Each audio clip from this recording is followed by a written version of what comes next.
for over 30,000 people in 1,200 local households. And we also had nearly 4,000 visits for help with clothing and household goods. And so our impact in numbers is big. Second, High Point addresses higher level needs stemming from the complex challenges that low-income families face. And we do this through our new Grace Resource Center that provides comprehensive case management, life skills classes, mental health services, spiritual health services, and client advocacy. And by doing this, we're offering our clients a place to be heard and understood and improve their lives through building skills, through healing, and taking steps towards self-sufficiency. We're building strong partnerships with other local service providers, like the Kentucky Career Center, the Oldham County Health Department, the Extension Office, Good News Homes, Crossroads Pregnancy Resource Center, and with local churches. These partnerships mean that we're working together to remove logistical barriers and to multiply our impact, helping facilitate wraparound care for families who are struggling to make their needs met. So our impact is also deep and life transformational. But lastly, I just want to say that we are a 501c3 nonprofit, and we have a small staff and a large committed volunteer family, and we are on the front lines helping our neighbors in need. And we're so appreciative of the support of the Oldham County Fiscal Court and the City of LaGrange for our recent capital strategic project, which will be a commercial kitchen behind this wall behind me. But we are not government funded. We are largely supported by individuals like you, people who believe in our mission and want to be part of the blessing and the impact that small communities can work together to provide. So if you are interested in learning more about High Point, we have some material out in the lobby there. Follow us on social media, check out our webpage, reach out to us. I would be glad to talk to you more about how you can be part of the blessing here at High Point. Thank you for the time. I hope you enjoy your evening.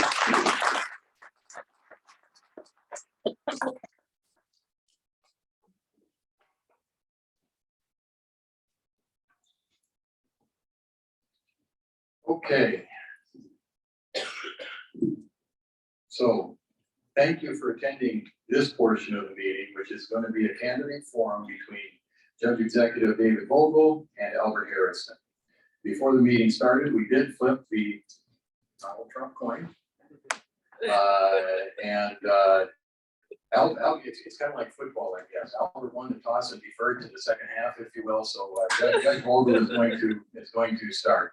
Each candidate is going to be given 3 minutes for their opening comments.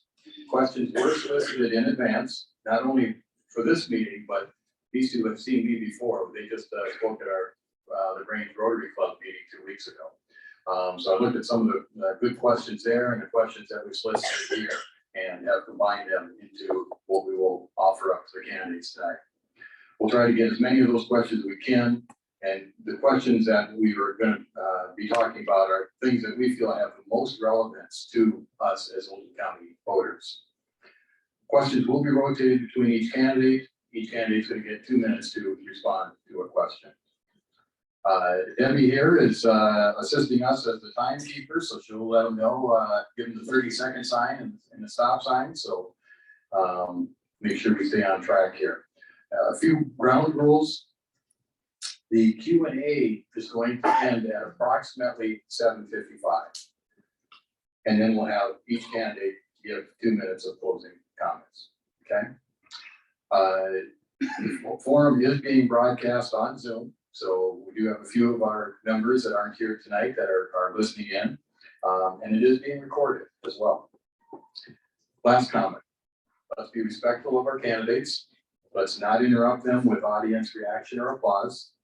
Let's remember that basically whoever wins the May 17th primary is going to be our next Judge Executive, because they don't have an opponent in the general election in the fall. And that's actually, yeah, that's I agree. Out of 24 local races, do you realize we only have one candidate who happens to be in this room that has a Democrat opponent. One. Michael. Yeah, lucky you, Michael. He gets Challenger 2.0, and he took care of it last time, so I don't think too worried. Anyways, with that, Will you mention March I will, 29th? Blaine, invite, would you mention March 29th? that's gonna be in the next part. Oh, okay, there is. That's the next part. All right, I will invite Judge Voegele up. Timekeeper, are you ready? I'm Put him on the clock here. One of this here. Well, happy to be here tonight with all of you good people. I assume everybody in here is a Republican. There might be a Democrat snuck in here somewhere. And we welcome you and we hope that you'll like what you hear tonight. We'll join the Republican Party. That's right. We're a strong Republican Party in Oldham County. We have considerably more Republicans registered than Democrats. There's a good reason for it. Republicans have more sense about what goes on to manage our country. Joe Biden is wrecking the country right now. He's put us in military, economic, and social unrest with his policies.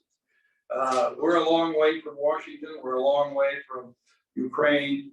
We're a long way from Russia, but we're still people. We're still here. What can we do? Can we do anything about this? It's a long way. All we can do is raise our voices and try to protest. Last year, if you remember, the Georgia passed a law that said you had to show the voter identification to show up in an election. Coca-Cola objected to that, Coke headquarters. I didn't know what I could do about it. Couldn't do much, but I did call Coke here in Louisville. I said, take all your Coke machines out of our Oldham County fiscal court property. We're going to stand up for something. And it's a small, they fought back, pushed back, said, well, we're Coke Georgia, Charlotte, not Coke Atlanta. Too bad, you're Coke. We've got to do whatever we can when we can. Yeah, but these challenges aside that are on a national and international basis, I believe the future of our county and Oldham County is really bright, unless it gets messed up by some of these things that are going on. We have a lot of projects underway, and I'm happy to be involved with our fiscal court to bring these projects to you. We have more balls in the air than you might possibly imagine. We're very close. Next week, we expect to make an announcement regarding broadband service for our county-wide broadband. So we have about 2,000, maybe 2,500 residences in this county that don't get it or get very poor service. We've been working for a couple of years to try to understand this Rubik's Cube. We've turned turned it over many times, talked to quite a few different companies, been to conferences, tried to learn what we can do so we won't make a mistake. The fiscal court is going to put millions of dollars into this, and our company is going to put millions in. Other projects include, you see the courthouse moving. We have on and off ramps coming to the interstate this summer. We have $84 million of road projects underway from state government in various phases in Oldham County. We're trying to move forward. Schambach Park, the Animal Control Building, we're restoring our pool. We're trying to get new people into Oldham Reserve. We're building a new library. All of these things cross the county judge's desk, and I'm going to do my best to deliver them forward.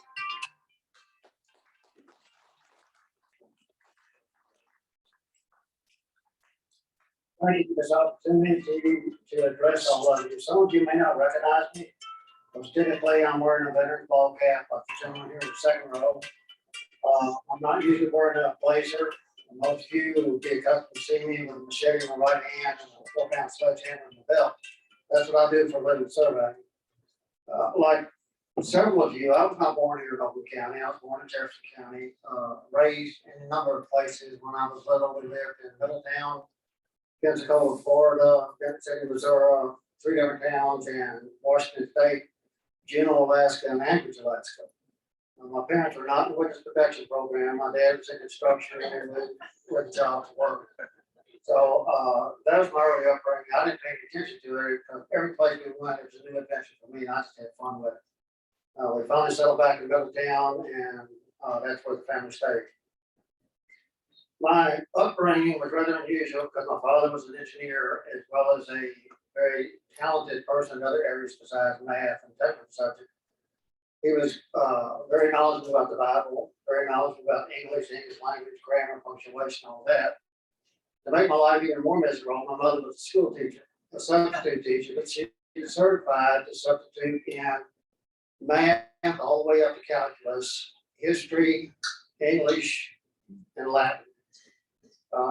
And she substituted mainly at Eastern High School where I attended.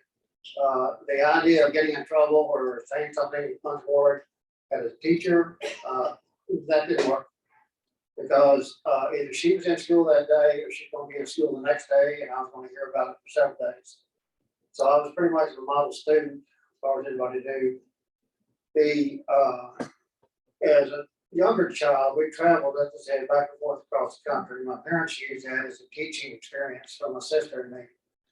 And we would make puzzles, we would play word games, association, mother would challenge us with spelling, and every day was like being in class, but we weren't.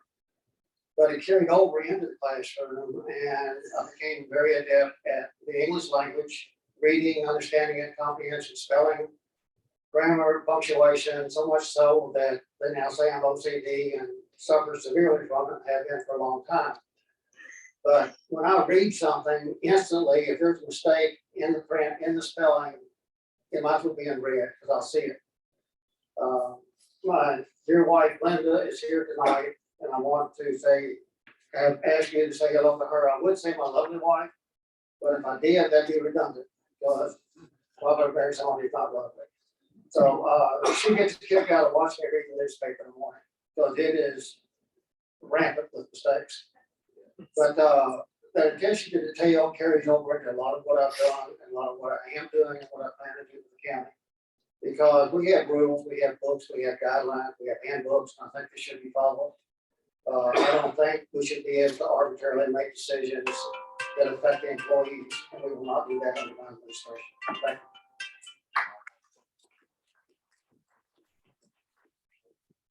Thank you, Robert. Okay, Judge, first question for you. Excuse me, he has 2 minutes. 2 minutes. Thank you. Each candidate. What do you see as the greatest challenges for Oldham County? The greatest challenge of Oldham County is probably just to keep our projects going strong and not let them get delayed or pushed back for various reasons. We have, the fiscal court has to coordinate with the state, locals, other local officials, sometimes national officials. All of the people that come into a mix of having something occur or become accomplished, all have a role to play. And a lot of times time gets into the equation. Of course, COVID has gotten into the last equation. On the courthouse, we expected to be much further than we are today. We were delayed by COVID. We couldn't get it approved by the final group to issue an approval in Frankfurt. They didn't meet for like 9 months because of COVID. It was very difficult. I think that's a big challenge.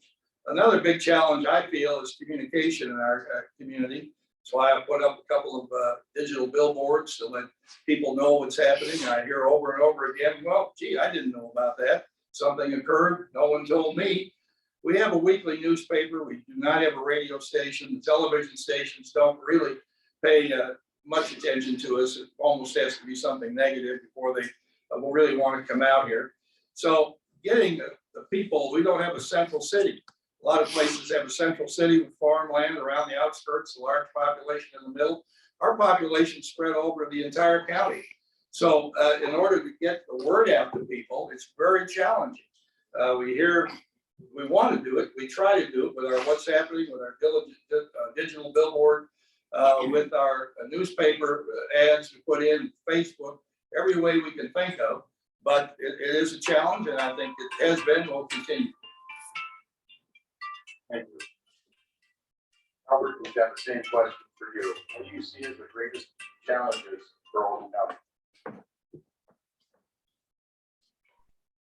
I don't think we're on the wrong path, excuse me, necessarily. I think we just need to go on to a different path.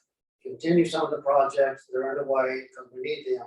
But we need to go from what I call exclusion in this community and to inclusion. get more people at all levels involved in what's going on in county government. Get people from all areas of the county involved on boards and commissions, and by statute, that's the way it's supposed to be.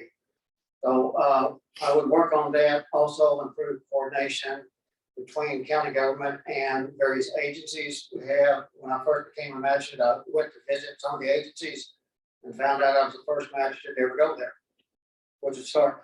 I think we should know those people, they should know us. And the other thing would be to determine areas where we are understaffed and bring the staffing up to a level where it should be. So we have a safer county. Thank you. Okay, stay there. I'm gonna ask the next question of you, which is, how would you describe your leadership style? Or how would you lead differently? The only way I know how to lead is what I was taught basically in high school and then later in the military. You lead from the front, not from the back. You lead by example. You lead by encouragement and motivation, not by fear and intimidation. A lot of people who felt that was the right way to lead found out in Vietnam, painfully, that's not. Because that's where the term fragging developed. Fragging is abbreviation for fragmentation grenade. And people in leadership positions who had rank and tried to lead by rank and not by leadership suddenly became victims of a fragging incident. I never had that problem. I didn't want to have that problem. My men followed me because they knew I was taking them where they needed to go. I had men come in off sick call to go out on us with a mission because they wanted to be part of it. I tried to send them back to sick call and said, no, you're going out, we're going with you. So you lead by example, you lead by motivation, you lead by encouragement, you make people feel good about what they're doing, and you recognize them and find different ways to reward them for good performance. Thank you. Judge, same question. How would you describe your leadership style? I'm kidded a lot by at least one magistrate, maybe more. I like to work collegial. Collegial means that we work together as a team and we share ideas. We try to reach a consensus on what is important. I'm been given the job of leading the county government, but I'm not the only person there. I'm certainly a servant, not a king in some way or a dictator in some other way. I solicit information from all our magistrates. I welcome ideas from them. We sit down, we talk, we try to find areas where everybody can work together and be part of a solution. There is plenty of oxygen and opportunity in our community for everybody to be able to say, hey, I was part of the success of this. Now, I do know if something goes wrong, it is the county judge's fault. I found that out pretty quick, but that's okay. Those are the terms. But collegial, I like collegial. I try to work with all the other agencies. Mr. Harrison said he was the first magistrate. Someone said that he'd come by. I've gone by and visited all the city councils. I know all the agencies in our community. I look for ways that we can put agencies together and all work as a team. There are the only people who own everything in this county are our taxpayers, and you among them sitting right here. So there's no reason why, in my mind, the servants can't get along, work together, share ideas, and to come to a successful conclusion on all kinds of different things. I try to do this in fiscal court. We don't always agree on everything. We have votes that go up and down sometimes, but I try to give everybody an opportunity to be on the solution to win. So collegiality is my word. I started with it, and I'm sticking with it as long as I'm in the job. All right, stay there, Judge. In your opening remarks, you talked about the countywide broadband access. Can you give us a little bit more details as to the plans for broadband access? I think you said there's upwards of 2,500 people that have no access. Yes, the number one complaint that comes to my office is that I can't get in. We've had real estate agents call us and say they made a nice sale on the street somewhere. All of a sudden, the purchaser found out they couldn't get broadband there. The deal fell down. Other people work from home, can't get high-speed access. Kids, we've heard about kids going to the rest stop in Pendleton to do their homework. There's been a lot of horror stories that come out. People reach out all the time and have been asking. We've been working on this for about 2.5 years, to try to get this up. The fiscal court back maybe 3 years ago or so, we bought 25 miles of Kentucky wire overbuild when they put their high-speed access through this town, through Kentucky. It came through Oldham County. We bought 25 miles of extra fiber optic cable within that line. I think we paid about $400,000 for it. It runs from Trimble County down to Highway 53 and then comes up to 53 to Fiscal Court and then in Jefferson County. And that was our springboard to get going. We're going to have an announcement, I believe. We can't really give away the details, but around the tip of my tongue, and I would sure like to tell you tonight, but I hope next week we're able to make a very huge announcement about what's going to happen in this county, bring high-speed access to everybody. I mean, the gigabytes and the 5G and all the things that we've learned about. So it is coming. We're going to, fiscal court, I believe, is committed to putting in $8.5 million.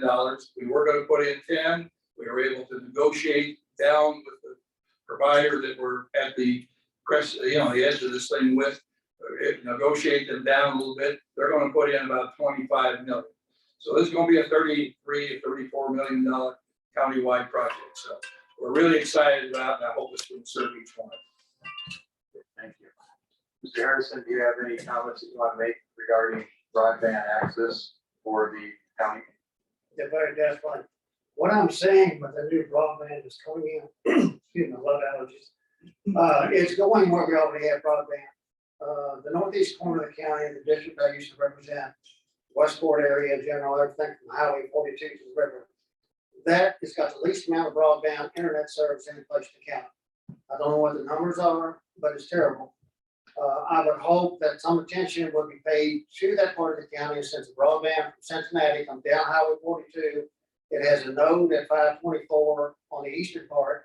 It's got a node at 53. That's that corner of the county. Let's go north with it before we go south and west with it. We've got businessmen down there who need to have the internet in order to operate their business. They probably didn't check on it when they moved out here because most of the county has internet. That's where we really need it. Those people need it, and I've said this before. That was the last part of the county to get public water. The Westport area. You know where the water comes from? All of our drinking water from Westport. From the wells in Westport. It pumps from the wells to the treatment plant, the chlorination plant, and then pump from there to here, and that's how we get it. But the people in Westport watch the pumps being built, watch the station being built, and they're the last ones to get water. And they didn't get it until they came in and protested the fiscal court. I really hope, and they do too, that the broadband is going to become quicker and more easy than the water did. Thank you. Okay, you can stay there for the next question, which is, what plans do you have for future infrastructure within the county? Or any future development, we need to expand as best we can, as quickly as we can, the capability of countywide sewers. Not every place in the county needs to be developed. I'm fine with places like Hermitage Farm, a lot of farms I want 42. But we are losing development of the counties because we don't have the infrastructure for them. We want to wait until somebody, a developer, wants to buy the property, and then we want that developer to pay for everything. That's not the way other jurisdictions do it. They provide the infrastructure and it's ready to go when a developer moves in. That'd be commercial and residential, more so in commercial. We got a business park, 800 acres or something sitting out here. But we now have Trilogy and we've got Robbins. I was on the older board when we set that project up and approved it, the master plan for it. A lot of it is planned for residential. We don't want a house out there. There could be hundreds. It's a great place to have transitional housing from one income level to another. But we need to have a plan for it. We need to have a plan for financing projects like that. It would be creative financing, but it can be done. And we need to have more workers. That gives us more rooftops. If we have rooftops, that you can see on Google, whether area Landry, that brings the businesses that we keep saying we want and we don't get. It brings the restaurants we say we want, but we don't get. Because that's where the people live and work in those other facilities. Until we have the rooftops, you don't have exactly what we got. So we have to develop a plan for things like that to happen here in Oldham County. Thank you. Judge, same question. What plans do you have for future infrastructure within the county? When I ran for office for county judge in 2010, I had a campaign slogan. And it was confusing at first because people didn't understand it, but I said our quality of life is not for sale. And I haven't changed that slogan. I still believe our quality of life is not for sale. Growth in the county is a double-edged sword. People want more things, but we need more people. We're told more rooftops to have them. But when you get more rooftops, you get more traffic. You get more kids. Does anybody want to build a $60 million school, another one or two? We have people that have differing opinions about this. We have grown from the last census, we had 60,312 people. This time we're at 67 or 68,000. We didn't quite hit 70. We have grown, but we have to grow in a manageable way. I'm opposed to running out the Oldham Reserve and putting in housing out there. I just think it's going to cost us all money. We have an occupational tax out there. Every 90 days, John Black brings me a check for about $125,000. That's off the Rawlings company because he's splitting 250 with us because we have that 1% occupational tax out there. That's a significant amount of money, and it's helping expand the infrastructure in Oldham Reserve to get more employers. We have an educated population here. My thrust would be to get more opportunity for them to work in our county. We need good employers. People want to come here, want to live here. Someone was in my office today from California telling me how thrilled they have moved from San Francisco to Oldham County, how happy they are to be here. Okay, that's great. We welcome everybody, but we want to welcome people in a way that is constructive for all of us. Okay, stay there, Judge. The county is in good financial shape. Would either of you be in favor of rolling back the insurance premium tax from the current 10% to the previous rate of 5%? Well, probably have to be the answer on that have to be no. Here's the thing, when the county raised the tax, when I came on fiscal court in 2007, the county was broke, didn't have any money. They took too many good deals on too many, if you put up some money, the federal government put up some money, the cupboard was bare. We had to lay off 13 people. A similar thing would be if Kroger had a half price sale on everything in the store today, none of us could still go there and buy everything. Didn't have enough money. The county took too many things and were flat on money, and they were in a corner. So they raised the insurance premium tax from 5 to 10 cents. Well, then every city in the county did exactly the same thing. They all, Peewee Valley, Crestwood, LaGrange, they all jumped up with the same thing. If the county goes backward, those cities aren't going to go backward because they're dependent on that cash flow from that. Right now, we do get more money from the insurance premium tax than we get from the property tax, considerably more. It wasn't ever expected to be that way, but the people who moved to our county with the 3 cars and a boat, and lots of accoutrements, there's been a lot of insurance that's come along since. But the problem is that if you back up on the tax, it's really hard to get it back. And it's a shame. I wish it weren't that way. We've reduced property taxes twice in the last several years on fiscal court. We're not spending more money than we take in. We are solid, and the insurance premium tax helps us be that way. But right now, I mentioned we got $2.5 million renovation on the pool. We were looking at about a $5 million charge on the animal control building. We're going to spend $8.5 million on broadband across the county. We've got Schambach Park we're working on, which could easily be $2 to $3 million improvement there. The things that come along that people want, or some people don't want them, but many people do, they all cost money. And if you don't have the money in the coffers, you have to borrow the money and then you pay interest. We don't borrow money and pay interest to virtually anything. Thank you, Judge Voegele. Harrison, same question. Would you be in favor of rolling back the insurance premium tax from the current 10% to the previous rate of 5%? At the moment, I don't have sufficient information to give you an intelligent answer on that. I will say that immediately we would, and with my administration, review all issues like that with a different set of eyes from a different set of professionals than what we have now. I do have professionals in those areas lined up to help and assist. And I think it's well within the statutory and the county's administrative code that the judge executive can hire those people, even on a temporary basis for consultants. That will be done. I'm interested to hear that we don't want rooftops, because 2 weeks ago, the gentleman told Rotary we did want rooftops. So I'm trying to process that. I told the Rotarians 2 weeks ago, we need to spend some of the surplus money on roads because our county roads are falling apart. My opponent said, no, the county roads are fine. The state roads are what needs work. Anybody who thinks our county roads are in good shape, I challenge you to meet me. We'll set up a time and place. I will give you a tour of county roads in this county. Roads that are single lane roads, they got potholes, they don't have guardrails, but need guardrails. 2 vehicles cannot meet pass without one of them or both of them going off the road. Some of the roads are good, subdivision roads, they're county roads, they're okay. But not these old county roads, especially not over here in the 3rd district, they're terrible. And it's only a matter of time until something happens. And it's not gonna be good. But I think we need to look at that. Thank you. Okay, you can stay there again. You can stay up there.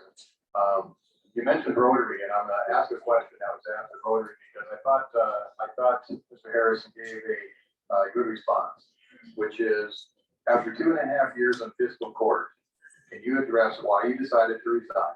And also, why did you resign as chairman of the Parks and Recreation Commission? To use Mr. Vogele's terms, a total lack of collegiality. I'm not sure the current administration understands really what that word means. I saw no examples of what I call teamwork. I know what teamwork is. I played competitive sports in high school most of my adult life. I've coached competitive sports for kids. I've trained men going into combat, and I've led men into combat. I know what teamwork is. I know how to form teamwork. I know how to reward it. But I don't think we have it on fiscal court. There was too much backbiting. People would sit in the committee meeting and agree to approve something, go to fiscal court and vote against it. Same committee members. That is not the way I operate. I cannot be around people like that. When you tell me you're gonna vote for something, that's it. That was one of the lessons I learned very young. There is a difference between right and wrong. I've never had a problem seeing the difference. That's why I love surveying so much. There's no gray area in it. It's all black and white. A mile is exactly 5,280 feet. An acre is exactly 43,560 square feet. Then here I get in this political arena, and there is no black and white. It's all gray. I felt unsupported. I felt that the park in Westport was never going to be done. I still feel that way because there's no juice on the court to do it. So my talents in developing something like that were not needed. So I just stepped aside, and it has not moved forward 1 inch since then. I don't think it'll move forward this time. I resigned as magistrate for much the same reason, but mainly because we had 2 county employees who were, I believe, treated very unfairly by this government. One had a medical issue. No consideration was really done to finding that government position. The other one was not liked by one of the magistrates who created a false narrative and used that as a basis to demand he resign. That's not right. Yeah. I saw this, sir. Okay. Thank Judge, I don't know if you'd like to respond to, that was sort of a question directed towards Mr. Harrison, but he also threw a couple of topics in there. Do you want to respond to that before we get to the next topic? Sure, I'm gonna try to clean up several different comments. One is that, on that 2 minutes. Okay, this is our road rating book. Every year, every road in the county is rated by county engineer and also the road department. Road ratings come out that where we're going to pave next. We spend about $2 million a year paving roads, and it's 7 or 8 roads. There are 350 miles of road in this county. Now, I guarantee you can find some that probably aren't that great. I didn't say they were all good at our last meeting. I said most were good, and I believe our subdivision roads are. There are some places, a Mayo Lane is a terrible lane in my mind, if you go on it. People on there don't want it any wider than it is. They fight you because they don't want people coming through the neighborhood. There are some roads that could be better, but when we have $2 million to spend, a couple of roads Mr. Harrison wants to take you on, you can spend your entire $2 million on those two roads. I don't know, it's the history of why our county is the way it is. I don't know why the state roads are so narrow. They are, we're pushing all the time. I mentioned earlier, there's $84 million in state projects coming up.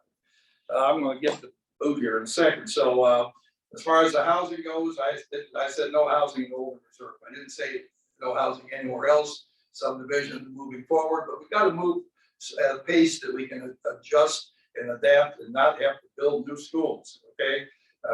They're gonna come anyway. Schools have staff, it takes people. Mr. Harrison is the only person I know in the history of Oldham County Fiscal Court magistrate has resigned midterm. He said it wasn't collegial. He wants to blame everybody else. He doesn't want to blame himself for not being able to get along. I'm not gonna go in and start, I'm taking the high road in this campaign as much as I possibly can. We have a collegial group. We work together.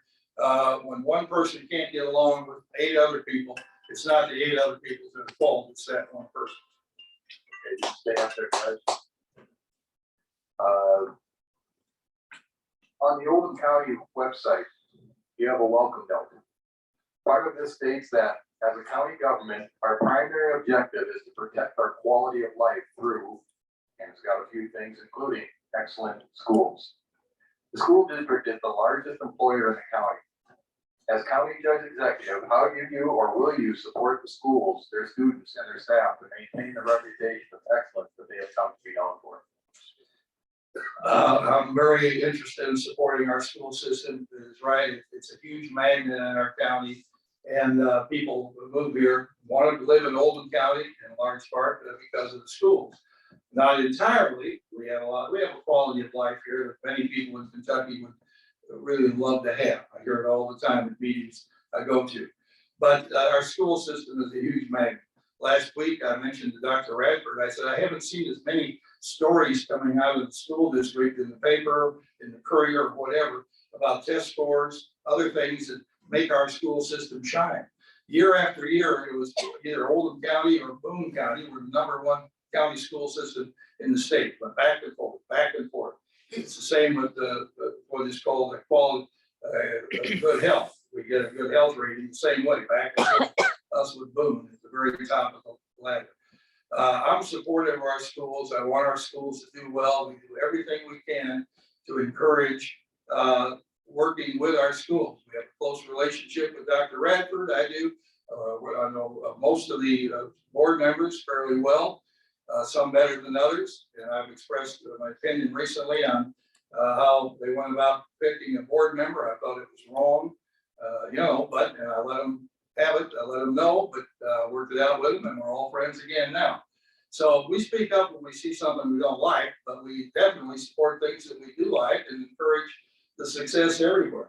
We want everybody to be a winner in this county. We want everything to go well, and it does. Believe it or not, I love my job. I wouldn't want this job about half the counties in Kentucky.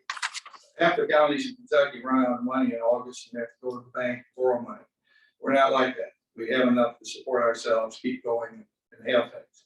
Our school system has been a jewel, and I'm not saying it's not now. I'm just saying the publicity that we hear about it has tapered off in the last couple of years, and that's why I mentioned it to Dr. Radford the other day. Let's get the word back out there. We don't want to create jealousy, but we want to be proud of what's happening in our system as well.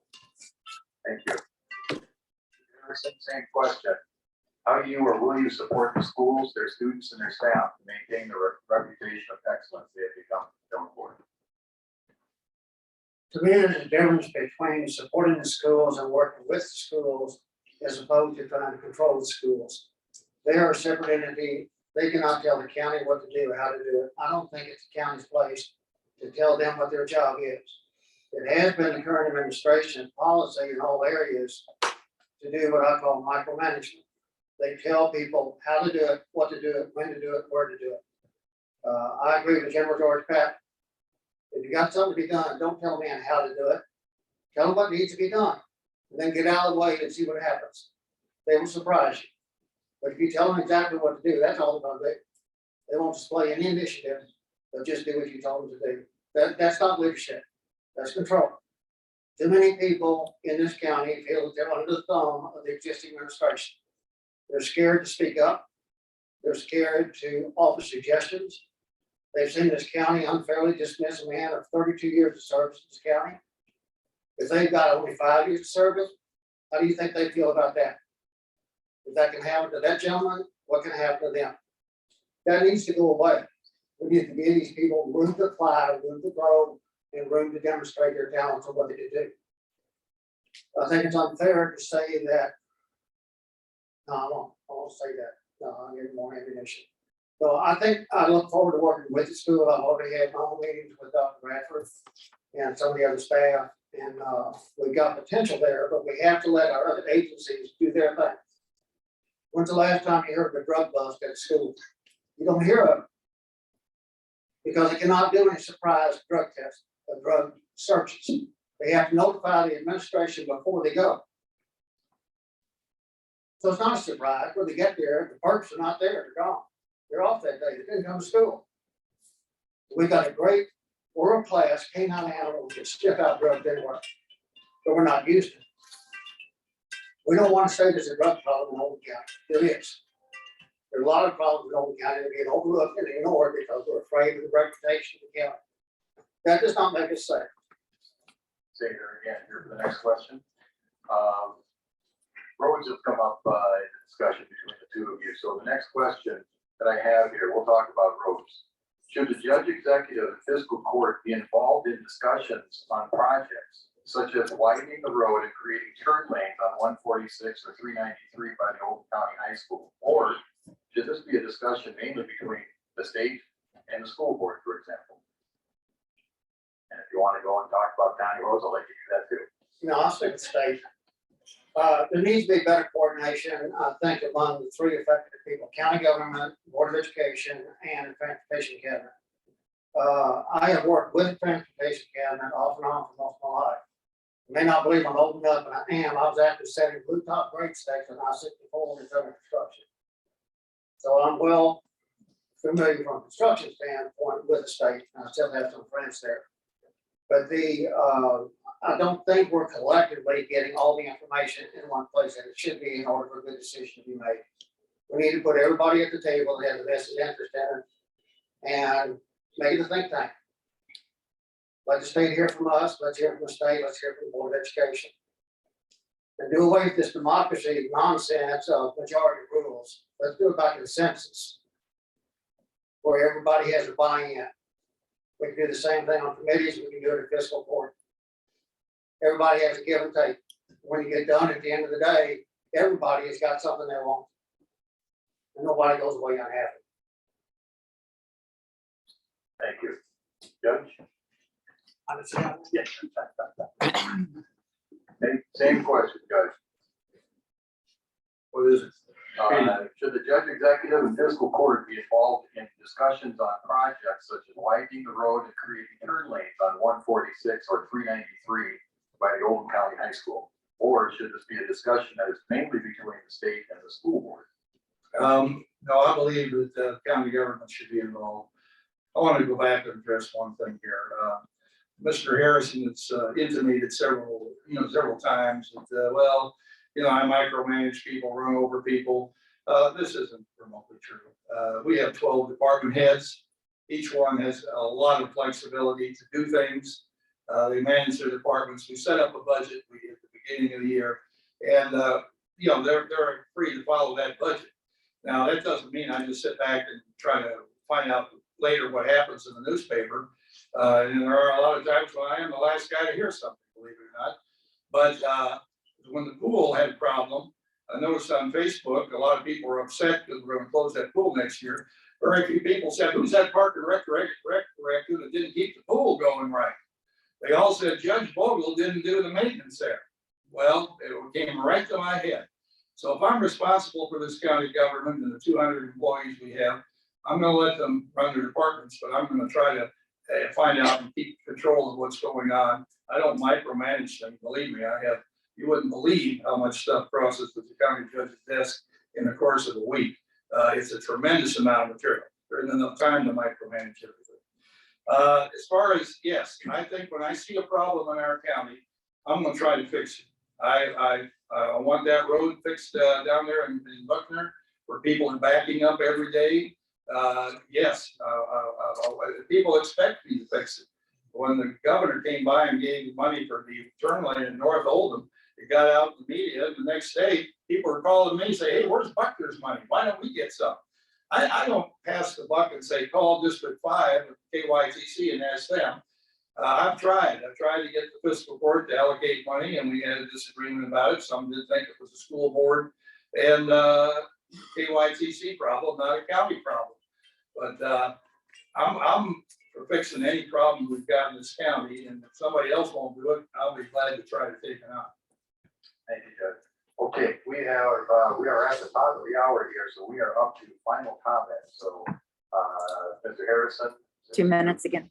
2 minutes, yeah. To give us a final statement. Thank you again for your patience and for being here. Please understand something. My opening comments were directed towards the closing comments when I said my world was black and white. I don't make things up. I don't lie about anything. I don't make up stories. I listen to people. And if you think anything that I've told you tonight is not correct, go talk to a couple of county employees and see what they say. I don't go around soliciting comments. I think at the Rotary Club, Mr. Voegele insinuated that. I don't solicit comments. They come to me because they know they can trust me, they know it's confidential, and they know if at all possible, I try to do something to fix it. I'm a fixer, I'm a fighter. I don't tell lies. I tell the truth. Thank you. Thank you, Judge. Good night. Okay, well, back to the, Mr. Harrison mentioned somebody that we, parted company with, that was a longtime employee. It's unfair, I think, to me to have him throw something like this out, because I can't talk about personnel issues in a public forum with people. These are private things. All I could say is that of the 12, when I have department directors, I have had very few leave, or, I'm maybe forced out 2 over 12 years. But the person has to maintain my confidence. If they lose my confidence, then we have to part company. You lose my confidence either by not getting the job done I expect to have done or ask you to do, or have so many complaints come in from other people that your agent department is supposed to be serving, that I feel I have to take action. And that was the case in that particular circumstance. An individual who was medically challenged, had no vacation time left. He went on medical leave. He got 12 weeks. When the 12 weeks are up, he could have come back, but his doctor would not certify him as ready to work. I can't hire somebody back, bring him back, if your doctor won't tell you, give us a statement that that person is able to work. That was a circumstance there. I get along with everybody. I forgot what my other point was, trying to do a good job, fix what's ever out there that needs to be fixed. I'm excited about my job. I get up enthused every morning to go to work. I'm the luckiest guy in Oldham County to have this position, to be able to serve. I'm asking for permission to continue. I'm old enough to quit, but I'd like to finish the projects that we have going. My wife has given me permission to. A political wife leads a hard life, because I'm gone a lot. Gone tonight. She's home not feeling well. It's tough on us, but we do it because we want to serve our community, and our families are willing to let us do it. So thank you very much, and I appreciate your being here tonight. Thank you. Okay. Let's have a round of applause for the consent agenda.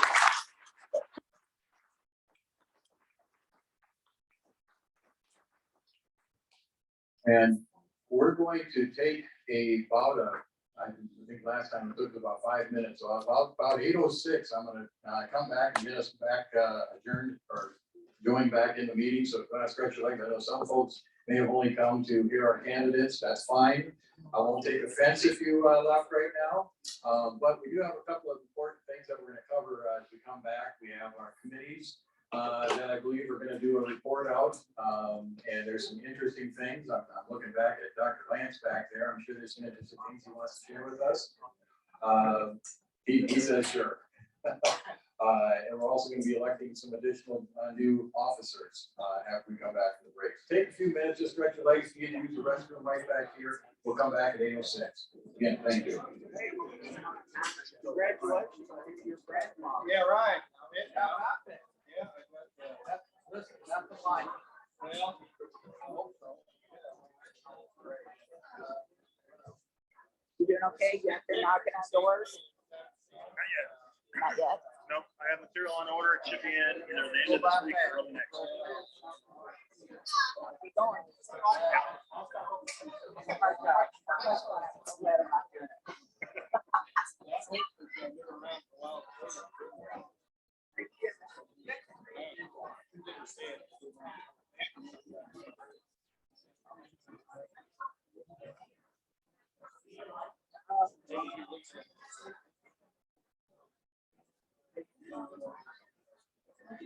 Trying to mingle.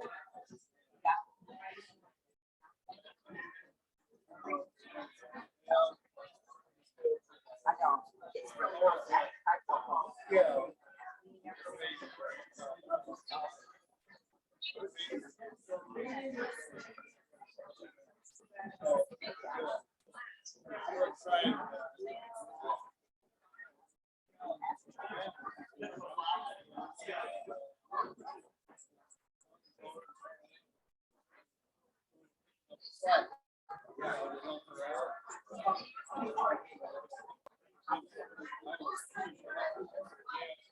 Are you on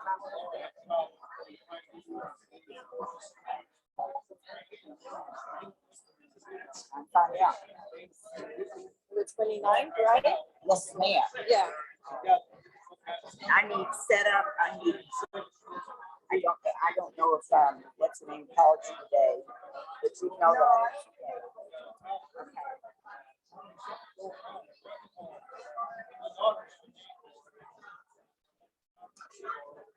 Deborah just gave it to me when I want to make sure I put it in the right spot. The bag. Deborah, check to see if I gave you back the list. Would you check and see if I gave you back the list? Sorry, I got such bad allergies. The ones you brought me for the four. It's not for your bag that I gave you.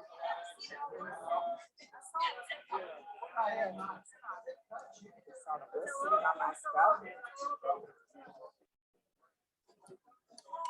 terrible with paper. Oh, yeah. I'm terrible with paper. Thank you. Yeah, you're not on here, but I'd love to have you. Can you be there like at earlier? I mean, it's like at 5. It starts at 6. 5:45. Oh, that's it? Yeah. No, you could do it earlier. Oh, absolutely. Yeah. Oh, thank you. Thank you. Yeah. If you just tell me what time I'll be there. Thank you. Well, listen, I hope you get over it. I'm just Yeah, gonna let's start that go. way. I know we go. So I'll do it. Just don't forget that I'm on the other side. Yes, yes. Well, I just got these tonight. They're said they go on membership forms. Okay. And so Deborah brought it to me because I hadn't got it from Jackie yet. And I knew, there's certain people that help all the time and really want to help. So when I text you, you always kind of help me. Oh, yeah, absolutely. I'll be happy to set up tables. Oh, good. Yeah. I have to figure out, we don't have to get food. I know we have to get food. But I don't know how to do that because we don't budget for it. So there'll be another one, I think, where I do it out of pocket and bring myself back to sell it. Otherwise, I ate too many cookies last time.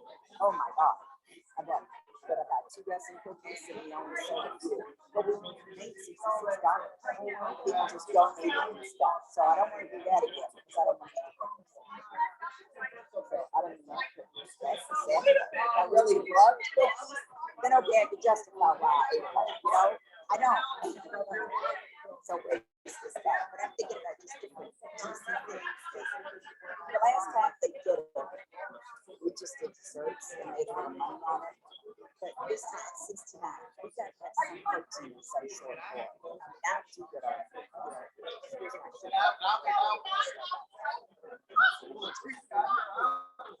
I think about that. So if I could get the I'd appreciate it with all that. Okay, so I just call you if I have an idea, see, you know, if we can talk through it.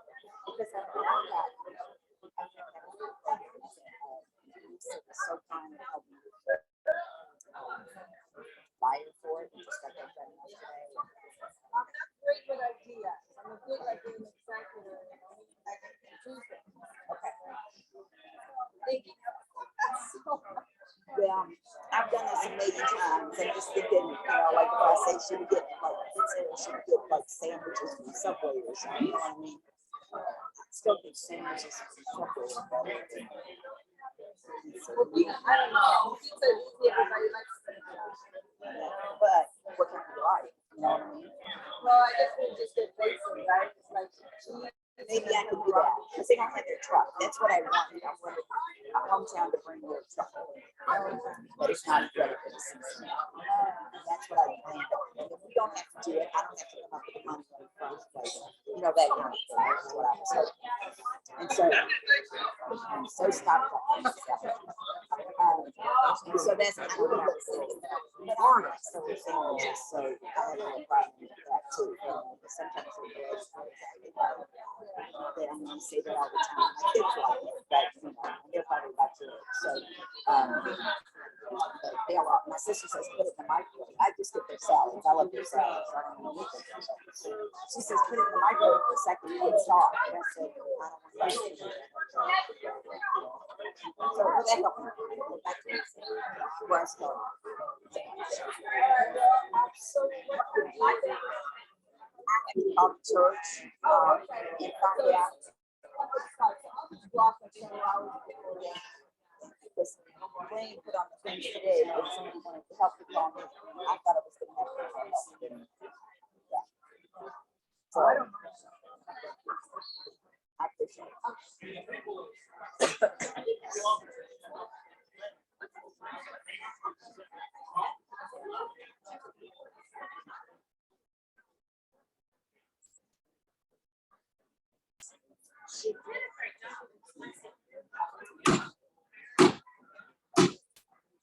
How about this one?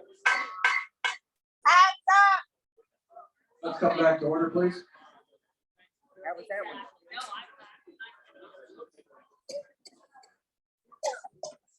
Girl, I think you're gonna take me out today. I know. Yeah, they tell time. It's always Buddy. I don't want to be gaveled down, so I'm gonna. yes. You good, sir? Yes, I do want to say it's here.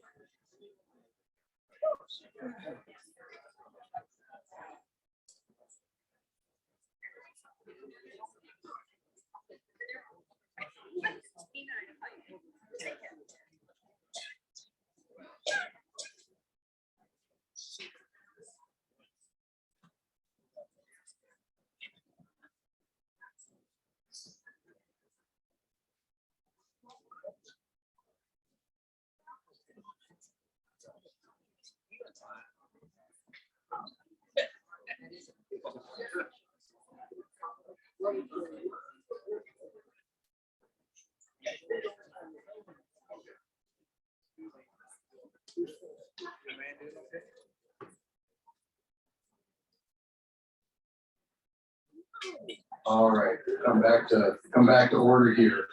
And I know you're all facing this way and you have some screens on that side. So if you don't have a copy of the agenda, hey, it's up on the screen over there as well. The next order of business is the chair report and a couple of things. Our treasurer Bob was just informing me that, we had a basket out and we've been doing this last two meetings.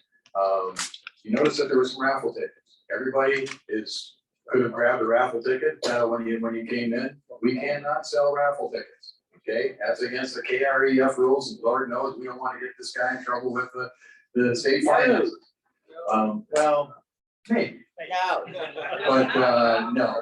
So again, what we've been doing these last several meetings is we have done a raffle, and where tonight I'm gonna, whoever I pull out can grab a Donald Trump coin, or we've got this nice travel mug up here. But with the donations that you all made, which I mentioned, we are going to give to High Point as well as the food that we collected. We've got $144 that we will be giving to High Point. We will be very appreciative. Okay.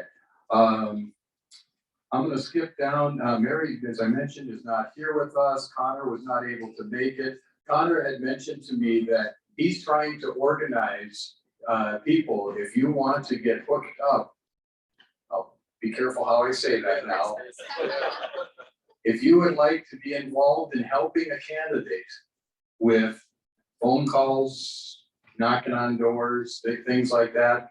You saw earlier today, I asked for the current elected officials and candidates to stand up. There's a lot of folks in this room. And I'll tell you what, they would love our help. Remember, there's 60, who's got the date? It's probably less than 60 days now. How many days left till the May 17th election? 56 days. 56 days, there you go. 56 days, and that's not a lot of weekends left before these elections. And remember, all these local races are basically going to be decided May 17th. We've got to get people out to vote. If we only show up and get the usual 12%, which is embarrassing to show up, that's a shame, especially with all these great candidates that we've got running. Again, I talked about local races, and I already mentioned Michael's the one lucky guy that gets a Democrat opponent in the general election. I saw Jason Nemus earlier. Oh, there he is, all the way in the back. You know, our two state representatives, Jason Nemus and Ken Fleming, they do have Democrat opponents in the fall, so they get a little breather until the fall, I guess. And our other state representative, David Osborne. He does have a primary opponent. I didn't see Bridget here tonight, but Bridget Ely is running against Dave Osborne in the primary.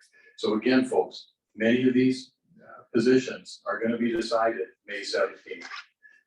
And I tell you, when you're talking to people, I can't tell you how many people I've talked to that said, man, I basically can't vote on May 17th. I'm either a registered Democrat, well, you get a few races, or I'm an independent. And if you're independent, you're completely on the sidelines. So you have really no say in local government. So, you know, we can kind of continue to encourage people to register as Republicans. It's too late to do that for this election. You have to do that by December 31st. But if you know people that are not registered, they do have until April, I believe it's April 17th or April 18th to get registered and vote in this primary. So Connor was just mentioning, if you do want to get involved, if you don't have contact information, he's sort of trying to help coordinate some different days where people are going to be going out and knocking on doors and things like that. So you can reach out to Connor. Next up, we have the treasurer's report with Bob Vessels. This past month, we did get a ITC check for $506, which is the check that we got from the tax checkoff. You know, again, probably heard to say it a few times. You do the check the box. We all know that. $2 goes to the state. We get 50 cents back. What's interesting is that this $506 is less than what we got the previous year. So Bob, It was 631, dropping it down to 506. So I gotta beat the drum a little harder this year. so if you haven't filed your taxes, I know it's still got some time here. Some of you, maybe your tax preparer hasn't got it done or whatever. Just tell them what's the same. Check the box. And it's very simple, folks. I'll show you once again. You see that box there?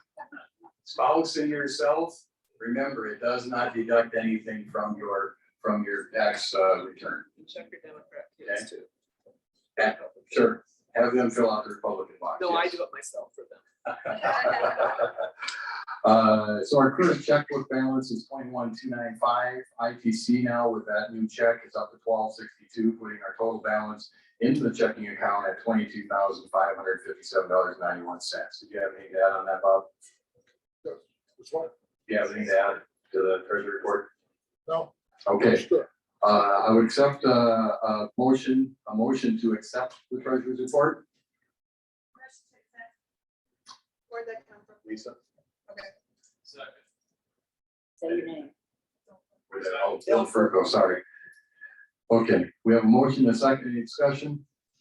All in favor? Aye. Opposed? Moving on. Okay, unfinished business. So, again, if it's the first time you've been with us or haven't been with us in a while, we've got 3 standing committees: a recruitment and retention, a legislation, and an education committee. I'm going to ask Lance if you would like to come up and tell us a little bit about what's going on. I will say, while he's coming up front here to the microphone, where we're at in the legislature right now is the last day of regular session is this Friday. Again, I'm looking around for where did Jason go? Correct. This Friday, I believe, is the last day of regular session. Then you've got concurrence March 29th and 30th. So that's where the 2 bodies get together, and if they've passed bills in either body that aren't exactly the same, they have to come together and make sure that they are the same, work through that. So that happens next week, March 29th and 30th. And then March 31st is that fun time that we all can ignore. You know what that means? It's the veto period. So that gives the governor a couple of weeks to work his veto magic. It is magic because it'll go away in 2 weeks. That's pretty accurate, isn't that, Jason? It's the beauty of having a Republican majority in the House and the Senate. So the veto period begins March 31st. It ends on April 12th. And then the legislature will come back for a couple of days, and they'll all get together and share a laugh and override his vetoes. I think I summed that up pretty well. With that, Dr. Lance, he's going to talk to us a little bit about some of the stuff that's still out there or going between sessions.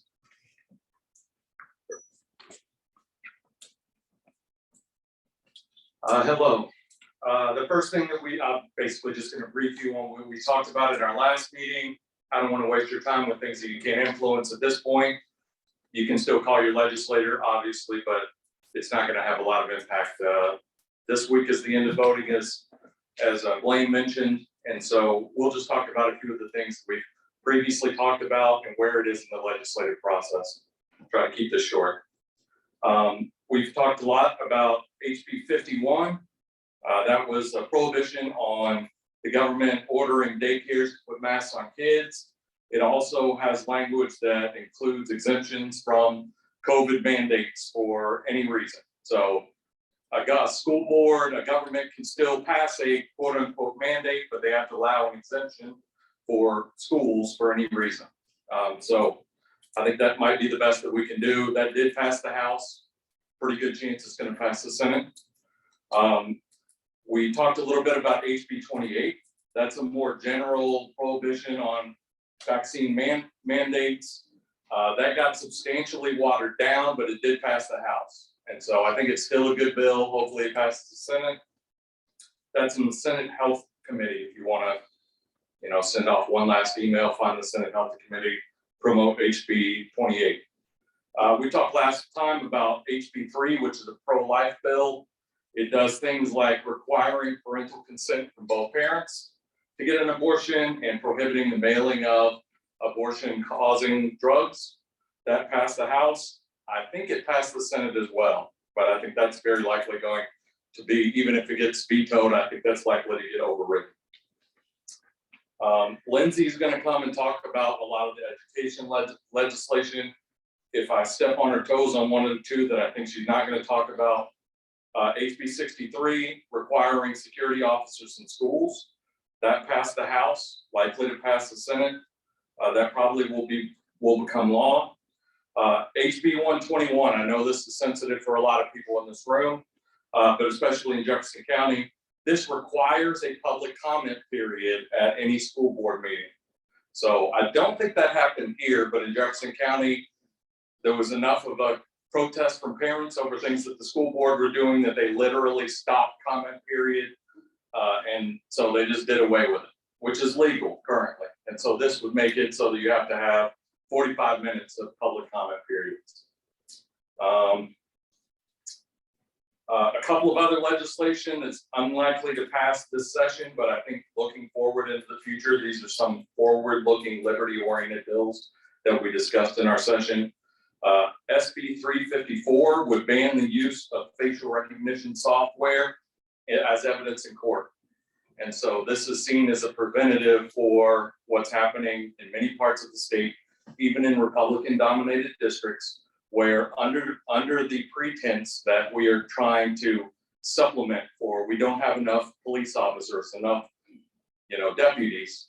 They put cameras into public areas, and then they have AI software that monitors who's going where, what cars are going where.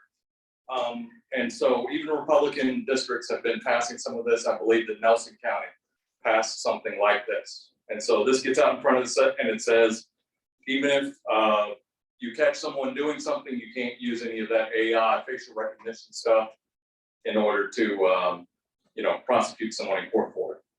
SB 337, which would require non-digital identification for government services. Again, this seems like a subtle point, but if the government can require you to get a digital identification in order to access government services, it allows for the tracking of you whenever you have to present that digital ID. By keeping it analog, and that bill would just basically say, you can present a physical photo ID for any government service. It kind of heads off what's coming next. And then HB 779 is a proposed ban on social credit scores. And for people who don't know that, this is especially prominent in China, where you're basically monitored at all times. People actually get a score assigned to their public behavior, and that's used to deny them access to things like trains, airports, the ability to leave the country. And actually in China, if you don't smile enough in public, that's considered a negative that you get points taken away. So we don't want America moving that way. And so let's use our legislative representatives to get out in front of these things. Fortunately, that hasn't, I won't say it doesn't happen here in any way, but it's only beginning. So I'll leave it at that. I do want to mention that Pam had the idea that we would have a post-legislative meeting where we discuss what was the progress of all the bills we talked about. Like, did 60% of the bills that we wanted to get passed actually get passed? How much is the legislators actually pushing the same agenda that we might be? I think it's a good idea. We'll try to have at least one more meeting for that purpose, and we'll try to debrief people after that. All right. Okay, I don't like to be up here, so let me pass it back to Blaine and maybe Lindsay for the education bill. Thank you. And they have been very busy talking about this legislation, and Representative Nemus in the back of the room said something at our last meeting. He says, guys, if I get 10 phone calls or emails, 9 of them are from liberals because they're more outspoken than us. We need to be more in front of our legislators. Jason, I love the fact that he's been at all of our meetings this year. He was in session just probably a couple hours ago, but he's showing up to these things. He wants to hear from us, and that does have an impact. I know that it does. So if all of us said, yes, we want you to vote for X bill, I think he would seriously take that under advisement, especially since we are mostly the precinct officers and whatnot that are going to help get out the vote for you in the fall. So again, if you see something, if you hear things like that, do reach out and contact your legislator. I'm going to get Lindsay up here as she is coming up.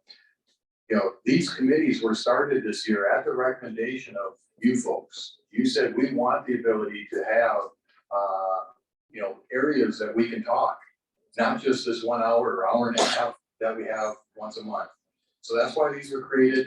I've been at one of Dr. Lance's meeting that he chairs. These guys have phenomenal conversations. So again, I know he's saying there might just be one more, but these are the opportunities to get plugged in. All right. Lindsay's going to come up. She's the chair of the education committee. Hey, before I get on to the legislation, just an update on, we've been fighting the masks and the COVID policies at OC, and thankfully that was all lifted. So the kids are just having normal school, and it's really been good for teachers and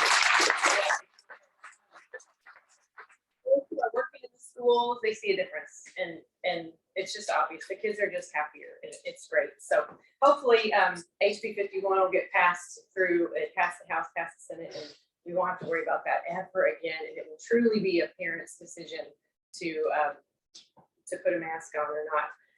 A couple of the bills that, we've been working on the indoctrination issues in the schools. So SB 138 passed the Senate and moved on to the House. They're trying to do a little bit of a combo with that bill, along with SB 1, which was had to do with the SBDM councils in the schools and parent involvement and superintendent's role in decision-making for curriculum and for hiring of principals. So they're trying to kind of squeeze those bills together. Not sure how that's going to work out. There were some amendments that I know Lance had been working on to try to submit that might improve both of those bills, and they're trying to combine that with the House bill. So we'll just kind of have to see how that goes. I know Amy Welber was down there today in Frankfurt and said the place was crawling with teacher union advocates and lobbyists who are trying to get their hands on that bill and make it what they want, which would not be what we want. So that's going on. One of the bills that was proposed by Adrian Southworth is SB 211. This is a simple little one sentence bill. My favorite bills ever to read are either one page or one sentence, much easier to digest, but it is a bill that would close the loophole in the obscenity law. I made an announcement at the women's meeting, and I tried to get everybody on the phones to call their legislators about that in the Senate, and it did pass the Senate. So basically, we have some books in our schools that have gone far beyond appropriate. They're full-blown obscene and pornographic, and it's a statewide issue. It's quite frankly a nationwide issue, but there's a loophole in the obscenity law that allows those books in the school. So Southworth wrote a bill that strikes out the educational part of that bill. So it would be one step closer to getting those books out of our school system, which would be amazing. It'd be wonderful. And believe it or not, the teachers unions want those books in the schools. And the only thing I can attribute it to is just pure evil. There's no reason kids need any of that in front of their faces. One of the things I wanted to update you all on, and I apologize, I didn't get the word out to the GOP. Our parent group in Oldham County hosted a showing of a documentary called The Mind Polluters. We had a great turnout. It was about 25 of us. Rhonda Miller, who is with Purple for Parents in Indiana, drove down from Fort Wayne and showed that to us. And it really was eye-opening to what has been going on in our schools with indoctrination, with the curriculum and the obscene books. And it was great. I apologize for not letting you all know about it. If we do another showing, I'll make sure that we let you all know. I think one of the biggest issues with that is just awareness. Parents need to know what's in there, what's going on. It's been such, we've gone about decades of just sending our kids to school, and it's great to get them on the bus, and then they come back on the bus and you have a whole day and work and all that stuff. But there's some things that have been getting in the schools that we need to be really paying attention to. So that's my take. Lindsay, what was it?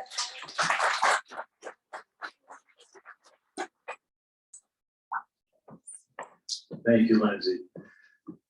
Pam, I don't know if you have anything, the recruitment or retention side. I think just what you're gonna do, right? Just what you're gonna do.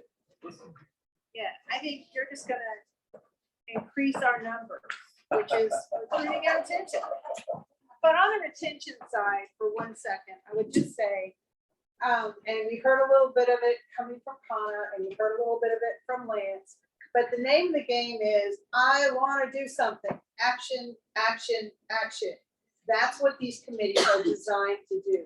So get involved. Even if all you can do is send an email or make a phone call or two, get involved. Because that makes your time spent at the Oldham County GOP relevant and valuable. So, Blaine, it's all yours.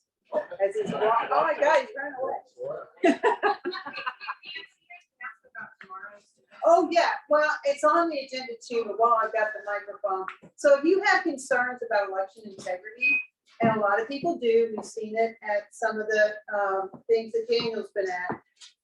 Adrian Southworth and a couple of subject matter experts are gonna be at the John Black Center tomorrow at 7 o'clock. There's a chance I could be at the Kroger all night baking cookies to make sure that we've all got a lot of sugar. But if you want to come see what they're doing about it, what Kentucky does about it, what Adrian has experienced in her journey, this is an excellent opportunity to go hear what she has to say, hear what her experts have to say, ask her questions. And then if you think it's crazy, okay, fair's fair, right? But in the interim, if you have concerns or questions, by all means go. Now, the website was saying it was a $2, there's no $2 charge. She took that off. So there is no charge. So don't worry about it, but John Black Center, 7 to 9 o'clock tomorrow night is no charge. Lisa? I have extra tickets. Yay, I mean, there's plenty of space. I think there's plenty of space, but, so that's it. What do you think? All right, thank you.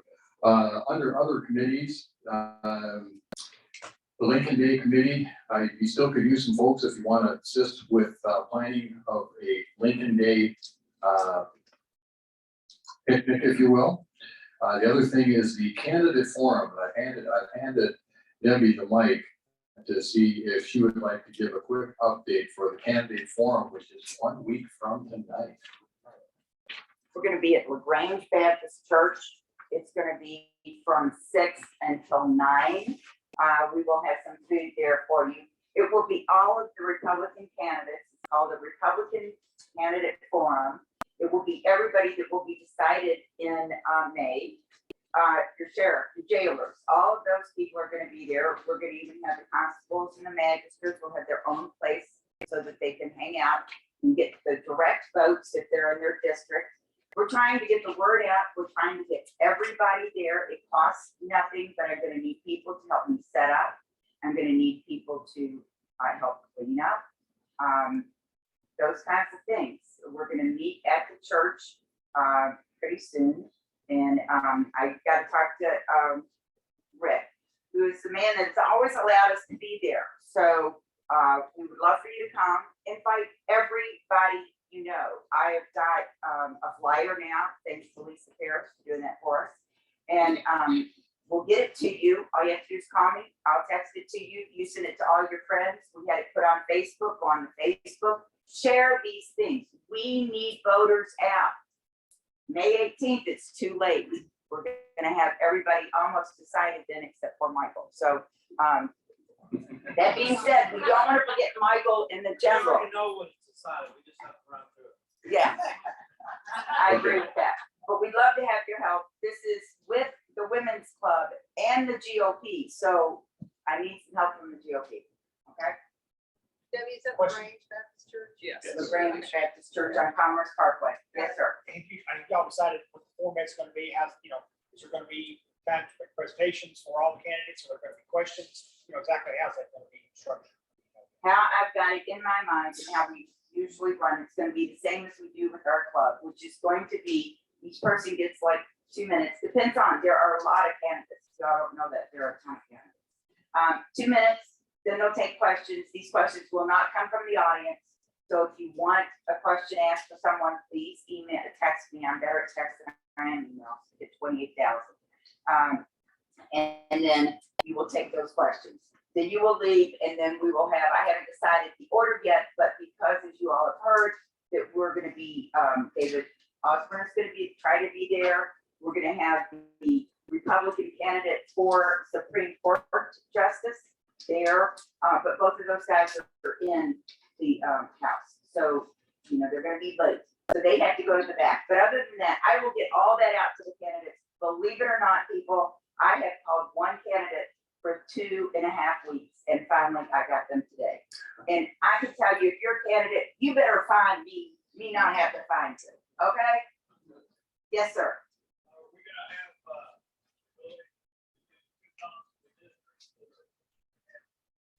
They're gonna have a side on the wall that says district. So they will have their own space running for whichever district they're in. I think it's only 1 and 3 or 1 and 2 or something like that. But they will be there with the magistrates. The magistrates won't be speaking, neither will the constables, just from time restraints. Okay? But you have your space. So if I'm in that district, I can go over and meet all of you. Okay? That was the plan here. so that you really fine tune your votes, because I can't vote for any magistrate running, mine's already been decided. Does that make sense? Please come, please help. And for those that are in attendance, we'll have, a couple of us will have computers. If you aren't sure which magistrate district you are in or something like that, we'll be able to pull that information up. Keep holding on to that a second, just a moment, Debbie. So again, if people show up, say, well, I don't know, which one of these guys is mine? We'll be able to pull up your name and point you in the right direction. One other candidate that I kind of interested in hearing from is we have a Republican US Senate candidate coming. I can say, oh, Rand Paul's coming? No. John Scheisse is coming. So it's not George Washington? George, we'll talk about George in a minute. But John Scheisse, who is a resident of Wisconsin, does not live in the state of Kentucky, is running for the US Senate. And he plans to, at least verbally, he's committed to he plans to come down and say hi to us.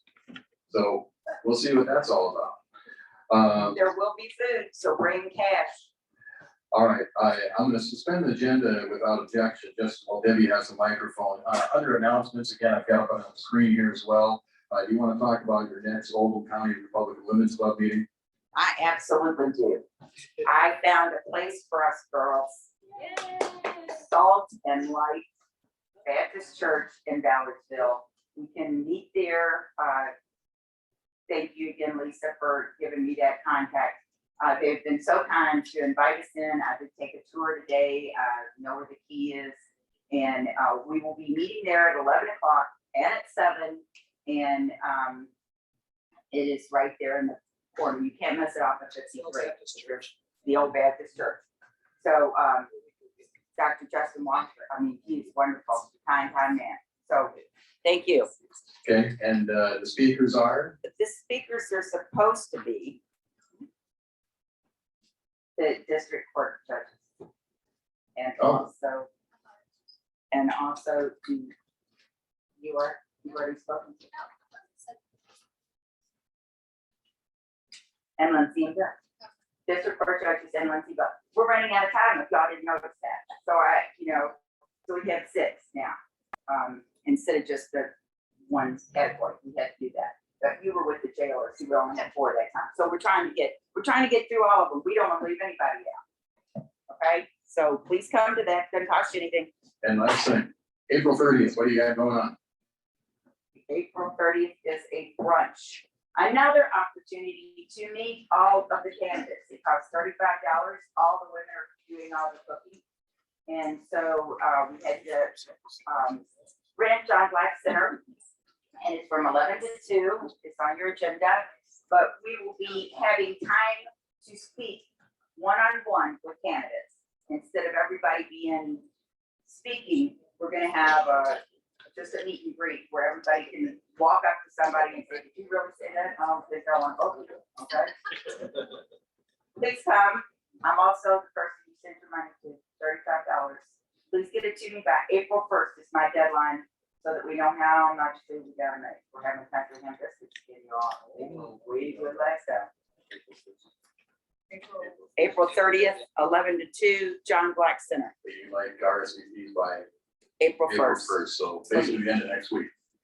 Yeah, believe it or not. Yeah, okay, thank you, Debbie. Lots of stuff going on with the Women's Club. All right, we're on to new business.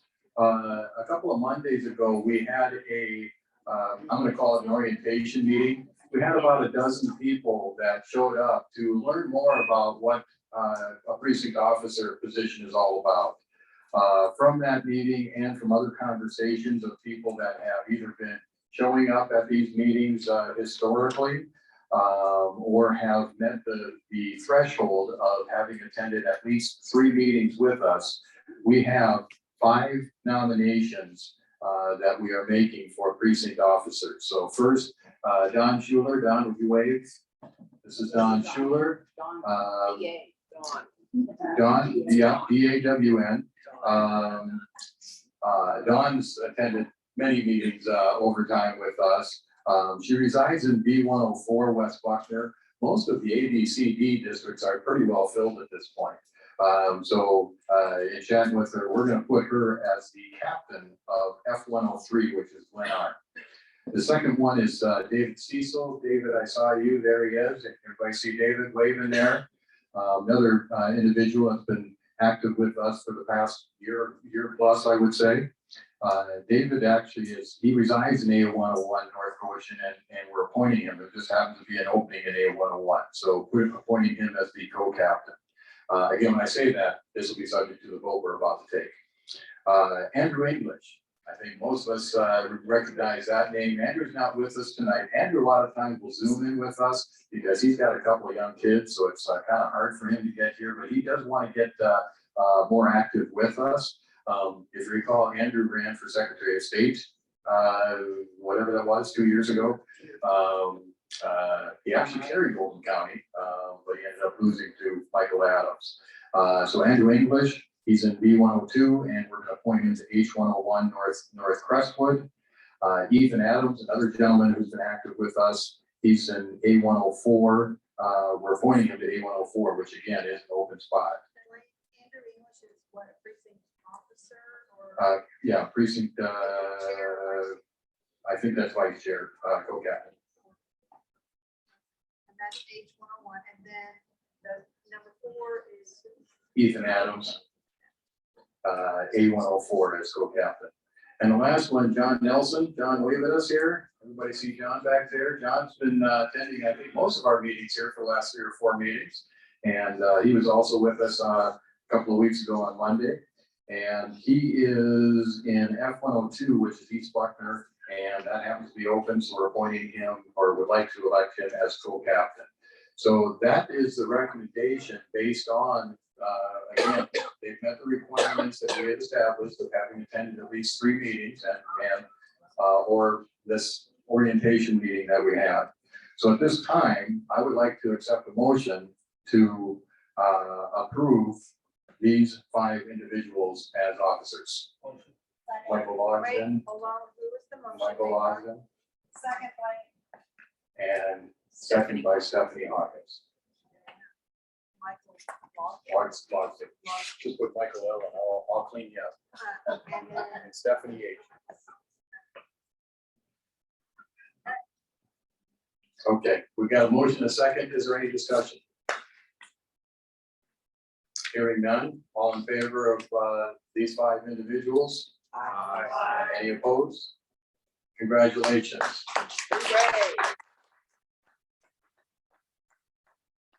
I'm glad we didn't have to go through campaign speeches, aren't you guys? Okay, and on what you'll see here now, oops, I'm gonna forward here. So this is the layout of where we're at right now. And what I've done here is this is since reorganization. These were the spots that were open after reorganization. So you can see how we've been slotting people in for this. And either at our next meeting or the June meeting, I've got 5 more. So you start looking at this, you throw 5 more on there, we're going to be down to, I believe, 6 open precinct officer positions. yes. You know, it really is fantastic. I'd like to see all 78. We got, or 76, excuse me. I'd like to see all 76 of these positions filled. Now, that being said, we have a lot of youth positions, 31 or 32 youth positions available. So youth, remember, is 40 or younger.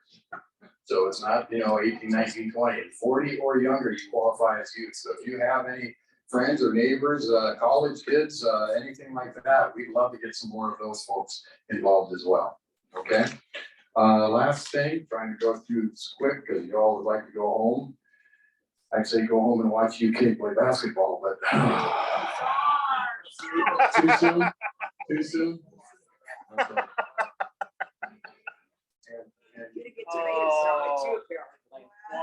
Well, I get through the tomatoes, so when I say I'm a Duke fan. Yeah, there you go. What's your Duke? All right. I second that. All right, I go quick. So under announcements, again, we just talked about tomorrow night, this Restore Election Integrity Tour. I won't go all through all the things I covered earlier as far as the session. What's the next thing? Oh, April 9th. If anyone is interested, I'll be attending the 4th Congressional District Reagan Day Dinner. It's up in Florence, Kentucky itself. I will share with you that We are up for an award as County of the Year for the 4th District.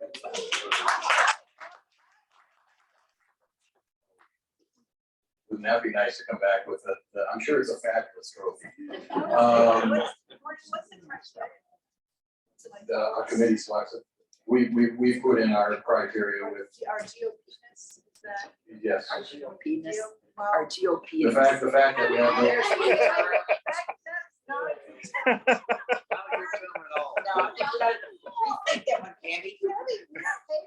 On that, we're gonna move along here. The other really important one that I will highlight to you, April 13th. Get your phones out, put it on your calendar. April 13th, we are going to have a Zoom forum. I can't call it a debate, I'm calling it a forum. We have invited all 4 of the Republican congressional candidates. We have it confirmed with Thomas Massey. We have it confirmed with Claire Worth. And she's from Oldham County here. Someone mentioned George F. Washington, he's running for Congress, George Washington. So if you want to vote for George Washington, it's your one time in your life. Maybe get to vote for him. He is running. He's a Marine candidate. You can make a decision yourself if he's a serious candidate. And then Alyssa Dara, looks like it got cut off at the end there, McDowell. She's the 4th candidate. So we've invited them all to this Zoom debate, Zoom forum. So that's April 13th. Use the Zoom link that you see, and your agendas and whatnot. If you don't have it, we'll be happy to send it out to you.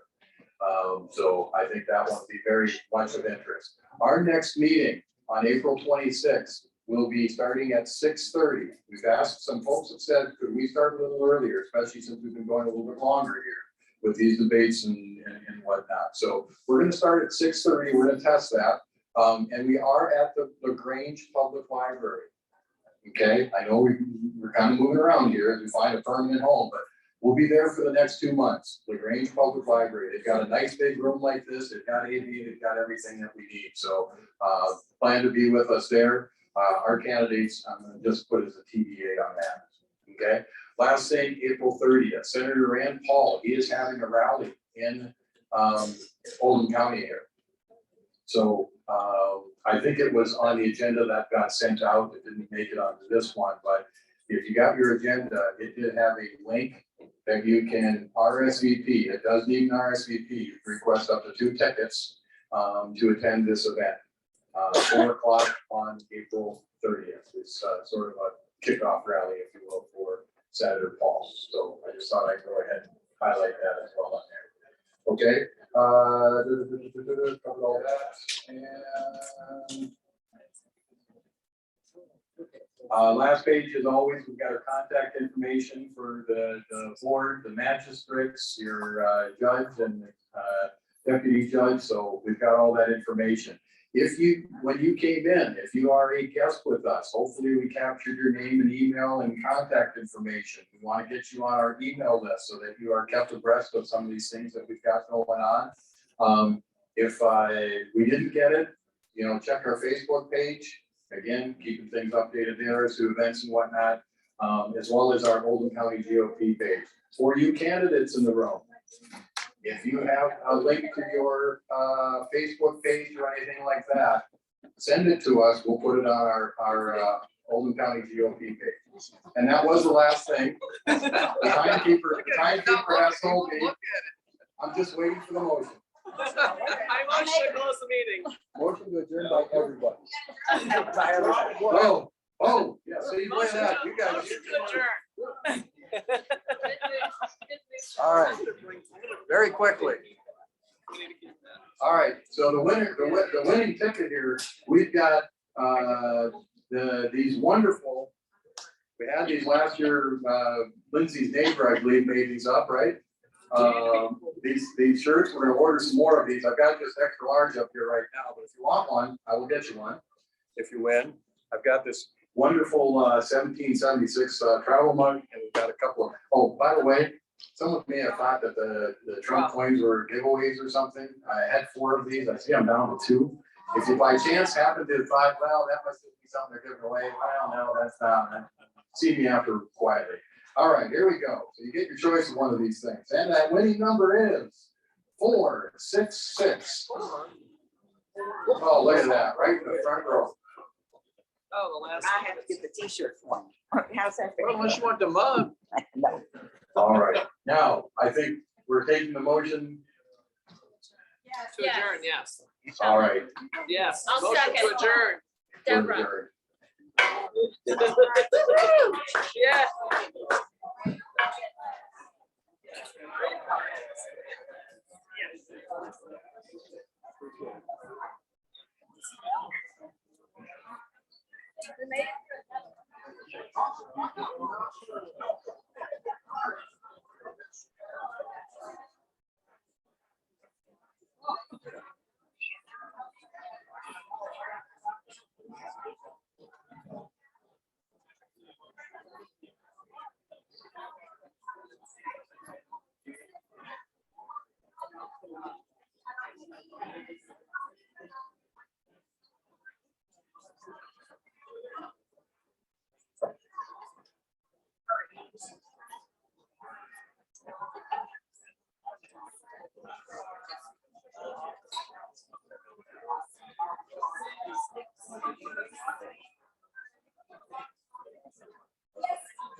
No, well, I didn't show up. But whatever.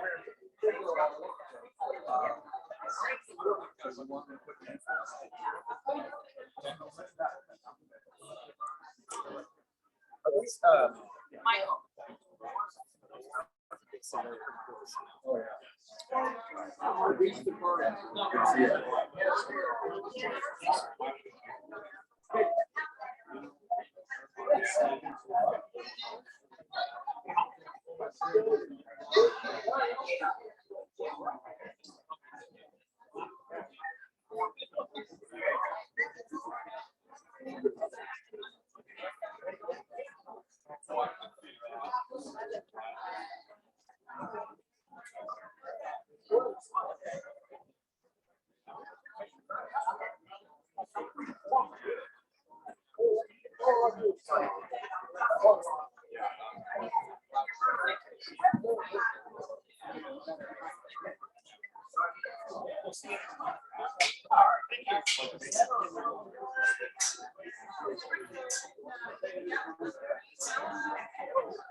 Okay.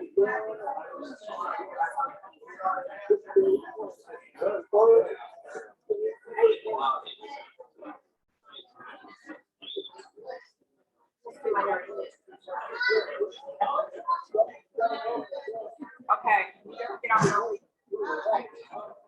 Sit up. Yeah, sit up. I got you. Thank you.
They're telling me, hey, we don't need to do this anymore.